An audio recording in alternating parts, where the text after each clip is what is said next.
All right. Hello, everyone. We are live for another recording of the Managing Partners podcast. I'm Kevin Daisy, your host, also the founder of Array Digital. We help law firms with their digital marketing. We help them grow their case pipelines. And today I have a really cool guest, a little bit different guest, special guest on here today. I have James Lewis, and he is with the New York City Bar Association. So again, a little bit different guest, but James, thank you so much for joining me. I'm interested to hear more about your story. Thank you for having me. Glad to be here and talk a little bit about what's going on with the bar, a little bit about what I've done to get here, and some opportunities for firms to continue their growth and how we can support that endeavor. So thanks again. Yeah, absolutely. So yeah, first question is, tell us the James A. Lewis the Fifth. I want to hear all the way back. No, just kidding. It's gonna be a long podcast there, Kevin. A long podcast. So yeah, well, tell us your story. How did you became an attorney? Why you became an attorney, and kind of what that journey was like to getting where you are today with the bar. Sure, absolutely. So, as in high school, I very much enjoyed psychology and journalism, right? So those are the two kind of optional classes I took in high school. And psychology, I thought, would get me to knowing people, and journalism would give me an opportunity to write. So naturally, when I went over to Rutgers for undergrad, same thing. I was a journalism major and a psychology major and excelled in both. But along the way, I attended a program at Seton Hall where I met Michael Shipp, who was an attorney at that time, but then went on to become a federal judge. And just an all-around inspirational guy. So kind of seeing him and the way he navigated the practice, I thought to myself, I'd really like to be as much like him as I can. So I started to emulate him. I started to do a lot of the things he was doing, got involved in some of the organizations I saw he was involved with, and then accelerated my undergraduate process. I finished college in 3 years, went on to law school at Hofstra Law in Long Island, ultimately became a diversity fellow for the New York City Bar. And that's kind of how I started off. I was fortunate. I started off right in corporate, which not many folks get to do. So I was over at Prudential Insurance. I then was over at the U.S. Attorney's Office in New Jersey. So got two very, I think, great experiences that a lot of folks don't get to have early on in their careers in terms of federal practice and being in corporate. Went on to the firm life. I was in the private sector for about 10 years, litigating mostly in the employment sector, with some banking and finance experience as well. Somewhat unique in that I was on both ends of the spectrum. I represented and defended managers and corporations, but I also prosecuted claims on behalf of individual plaintiffs. So I think it gave me a robust perspective in terms of kind of what the different issues were. And, my practice the last 10 years, we've seen the Me Too movement, we've seen the Black Lives Matter movement, all of which impacted the employment space, and I think had a natural kind of relationship with DEI and diversity, equity, and inclusion. So ultimately that landed me where I am now, where I now get to support different firms in their DEI efforts, different corporations in their DEI efforts, as well as all the attorneys in New York as kind of a resource in terms of best practices, educating folks, having programs. And so it's been great. I've only been in this role for about 6 months, but I think that folks are open to it and thinking innovatively about what we can do to kind of move the needle on diversity issues. So all in all, a great experience. Excellent. Well, yeah, thanks for coming on to share that. And that, the role that you have, is a unique one. And so what is your actual title there at the bar for everyone listening in? Sure. So I'm the executive director of the Office of Diversity and Inclusion. So I support all the diversity committees within the New York City Bar, as well as a lot of the external communications, as I mentioned, with corporations and larger law firms. And we're looking to build relationships with the smaller firms as well, because we understand that the diversity issue is not an issue only within large firms. We're talking about clientele. We're talking about within, frankly, the judiciary. Diversity, I think, is a hot button issue right now. And so we like to support wherever we can. Yeah, that's a good way to look at it. And what I've seen is I've had a lot of smaller firms on here, a lot of larger firms too. Some they embrace it from the start, it seems, which is great. Some of the larger firms that I've had on here that are turning the tides and being a little bit more progressive and doing a lot on their part to try to head it off and But I think that's great, for what you're doing. And how long has that role actually been in place there at the bar? So it's actually been around for quite a bit. Really? I'm, Okay. I think, the 4th or 5th executive director of the office. But I think with each director, there's some sort of a different dimension. And obviously the times we're in are a little bit different than even 5 years ago, I'd say. Yeah. So I think the focus may be different, or it supplements as time goes on. I think that right now there's a focused effort on education and programming. I think that there's also a focused effort on kind of getting the data, getting our arms around where do things stand present date. How does that compare to 10 or 15 years ago? And how can we continue to move in a positive direction? Because unfortunately, there's been a bit of an ebb and flow. And I suspect that in light of the pandemic, there's going to be a disproportionate impact on women and folks who have historically been disenfranchised within the practice. So naming that and kind of being intentional about making sure that everyone gets an equitable chance within their firms to excel and grow and develop, I think is really the core initiative of the organization at the moment. Excellent. So anyone tuning in or listening now later, you can check out. So it's just the nycbar.org. Whether or not you're affiliated with that organization or not, association, but so check that out. And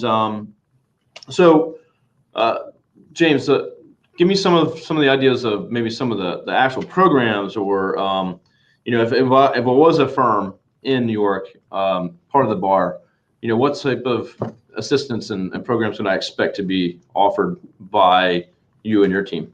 Absolutely. So one space that we're, I think, very much entrenched in is developing the pipeline at the moment. So we have what's called the Thurgood Marshall Internship Program. And so we connect high school level students with larger firms. And again, that's so early on. The thought is that if we can introduce these folks to folks who are in the practice so they can get an understanding of what the day-to-day is, that'd be useful for them no matter what they like to do.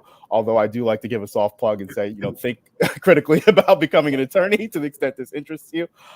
So really, that's one of our programs. Like I mentioned, I myself was a diversity fellow, which is really some of the strongest, I think, students in the law schools throughout the New York region go through this program and get placed in different corporations and larger law firms as well.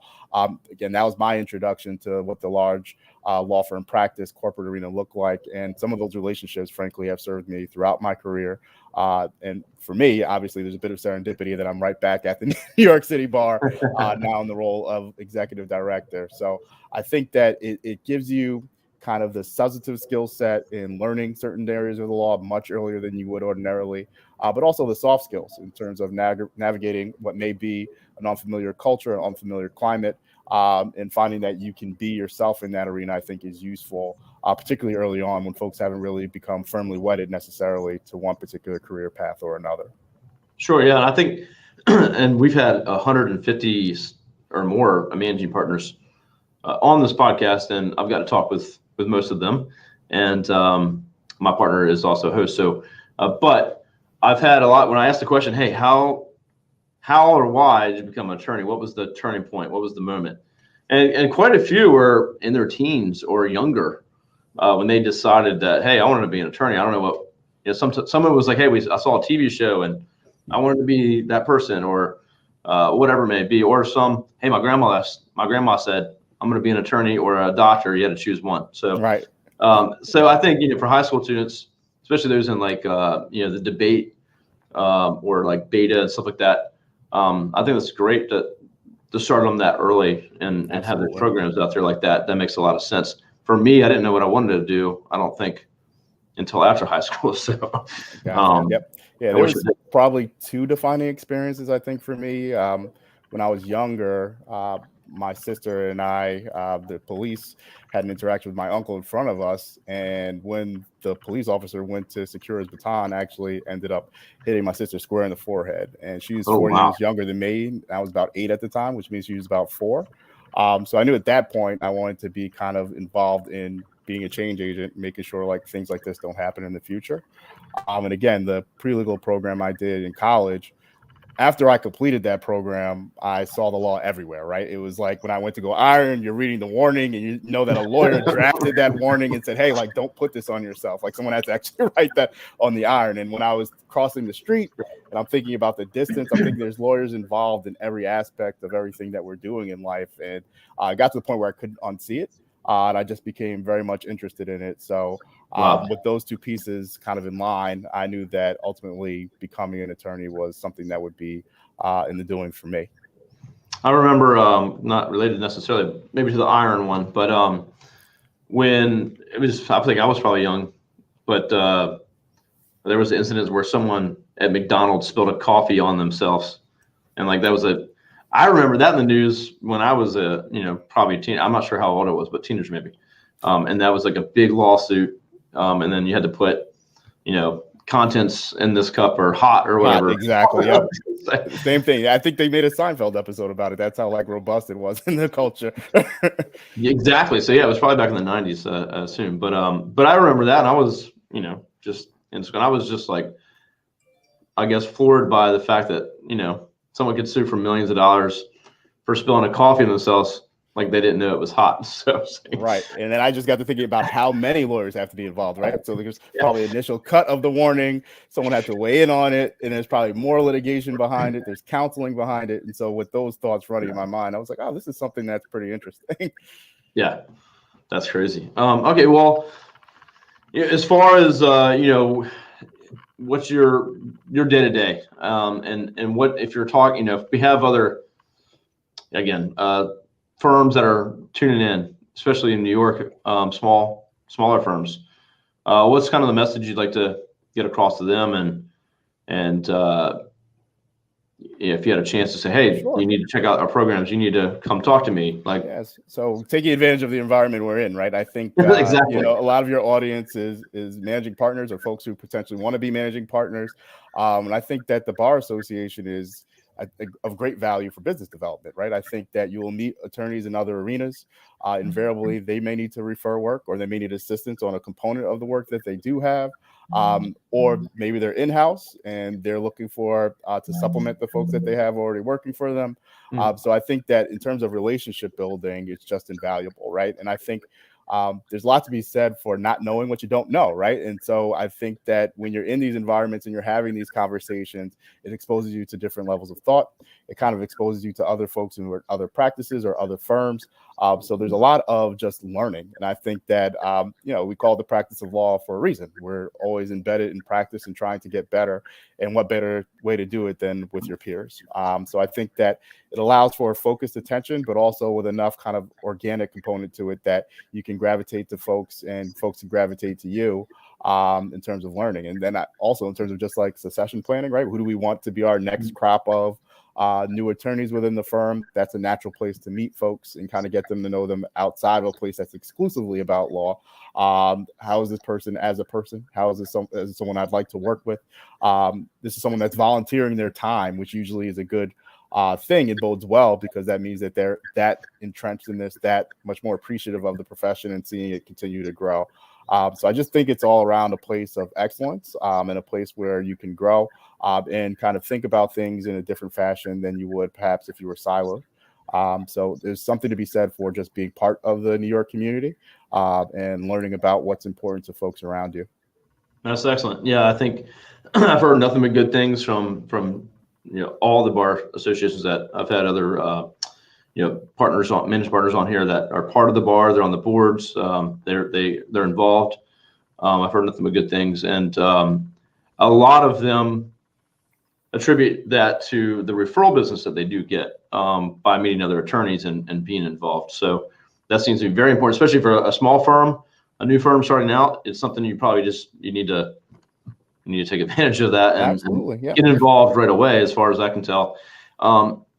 Another question, just with COVID still happening and hanging around, events, in-person things, the internships that you spoke of, what's that look like right now in New York? And is, are things kind of coming back to normal, or are you kind of still I think where we are is sort of we're in the hybrid space. I think there were some components of the virtual space that will stick around. You get better attendance. Folks don't necessarily have to fight with traffic or beeline out of their offices in order to make it on time. So I think some people are enjoying that. But look, there's nothing like face-to-face interaction. So I think some of the things you're talking about, relationships are so important to this profession.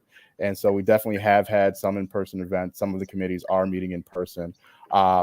Subject to folks' comfort level, but we're looking to get more and more towards normalcy and hopefully get the worst of this behind us. Yeah, I understand. And what about internships? I guess that could be virtual or in person. Correct. And it's been, I've had a lot of New York firms actually on here, but some are 100% virtual now or started that way. And then some were like, we never left the office. We're still in the office. And so I've seen a lot of, and then there's the hybrid model, which seems to be more frequent. So I've seen it all across the board as far as, no, we have to be in the office, to we're completely virtual, paperless. We can do cases in the whole state now. There's so much more efficiencies. So I hear a lot of different things, which is cool. And then you got your trial attorneys who are like, I need to be in the courtroom and face to face, or I can't get my job done. So it's been pretty unique to kind of see absolutely the different perspectives, and just seeing how things are going. So, but as far as the internships, can these be virtual or in person? They were hybrid. So some of the employers, folks were back and they said, look, if students feel comfortable coming in, they can come on in. And some of them did. They wanted to get that experience. So they went into the building, kind of got to learn the lay of the land that way as well. And some students didn't. They did their work virtually and got on calls, got on video camera, got to speak. We had some of our panel discussions in a fully virtual format, which I thought was useful because you got to kind of reach out beyond the limitations of the state and the locale you were in and get experts from all around the country, which I thought was great. So I think, again, there's value on both ends. So most of the folks I'm working with are doing some form of a hybrid model. Yeah, excellent. Okay. Do you know how many firms are actually members of the New York? We have 160 signatory firms, which means those are the firms that are signed on to what's called our diversity and inclusion principles. Okay. And these are essentially major law firms in New York. But we're always looking to expand that, and we like the buy-in, and we think that it is meaningful for the community to have more firms bought in, and attorneys, frankly, to kind of the subset of what we believe in and what we're looking to encourage in terms of the diversity space. Because again, I think there's a lot of discussion about sort of the business case for diversity, but without necessarily using that language, I think we know that innovation comes from having different folks at the table and kind of making sure that we're able to think beyond our own initial thoughts, and we don't have people that's totally homogenous that just agree with what we're saying. And I think there's something to be said for that back and forth and that pushback and that difference in perspective in terms of arriving at your best when you're in the courtroom and representing your client through every particular lens when you're putting an argument forward before the court. And being, frankly, aware of what the counter arguments may be because you've discussed it internally already. So I think those are all the things that we try to entrench in the firms that are aligned themselves with us and support the work of the office do the same. I love it. That's excellent, man. Well, James, I don't want to take up too much of your time, and I really appreciate you sharing what you have, what you're doing, what you're up to, and really kind of seeing, really what just all the benefits, I think, of the Bar Association there. And do you know if other bars around the country have a similar type of program in place, or is New York kind of just? I think we're a bit unique in the sense that our office is essentially a little bit apart, and we support the committees. So you have actual staff, including myself, who are supporting these diversity initiatives, in addition to all the folks who are volunteering and joining the committees, and then non-committee members who volunteer their time, whether it's to mentor high school students or college students. So I think we really do have our arms around a lot of the dimensions of kind of being excellent as it relates to advancing diversity and inclusion. And frankly, we have a lot of history here, and New York is different than some other climates by virtue of its size, by virtue of its own diversity. And so we're able to leverage all of that and I think develop a truly unique program.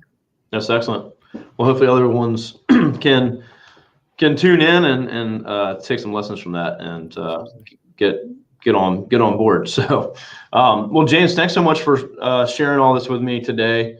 Thanks for being, a unique guest on the show, and I want to have someone else from the bar, and I want to have honestly, I want to start another series here where we have up and coming, attorneys, law students.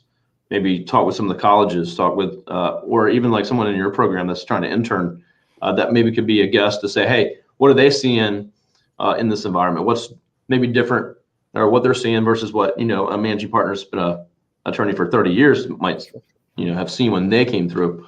So I just want to kind of mix it up as well and get some different perspectives. So absolutely, I think that's important, right? I had an intern over the summer, and he was teaching me things on like LinkedIn and social media that were totally foreign to me. So I definitely think that with each generation comes another layer of perspective that's certainly useful and informative. So thank you for having me. Yeah, absolutely. And speaking of LinkedIn, please reach out and connect with James. His LinkedIn profile is just below. It's just James Lewis V. So for the 5th. So James Lewis V on LinkedIn. Just check him out. We're connected, and we'll be probably chatting back and forth quite often. But go connect with James, and especially if you're in New York, you're an attorney, want to learn more. I'm sure he's happy to share more information with you and get you involved. I'm sure he's looking for more people to get involved. So please reach out to James and connect with him. James, before I wrap up and say goodbye, is there anything else you wanted to share that anything coming up, any news, anything you'd like people to know about? I think you've covered it. I mean, certainly if folks are interested in the bar, please reach out. Love the information share. If there's folks throughout the country who are involved with other bar associations, there's opportunities to have some synergy there. I think we can take advantage of this virtual format that we're in. Always looking to grow our membership, always looking to continue the pipeline. So again, hope folks will think of me as a resource, and thank you again for having me. Yeah, absolutely. Well, thank you. And all right, everyone, this will be up soon on our podcast version. Also be up on YouTube, our website. You can go check out arraylaw.com/podcast. It'll be probably a few days next week sometime when we get that up on the website. And then we'll also have some edited copies of this, and James will be sharing that with you too, up on Instagram and LinkedIn and other places like that. So we'll be tagging you and the bar, I guess. And so we'll get that out soon. If anyone else listening and tuning in needs help with their marketing for their firm, websites for their firm, a more diverse website for your firm, we can help you out. That's what we do. We help firms have a nice online presence, reputation, and grow their pipeline through digital marketing. So if you need any kind of help like that, go to arraylaw.com, reach out to me, go on LinkedIn, ask me any questions. Happy to help. So James, stick on with me for a second. Everyone else, we'll say goodbye. So James. All right. Take care, everyone.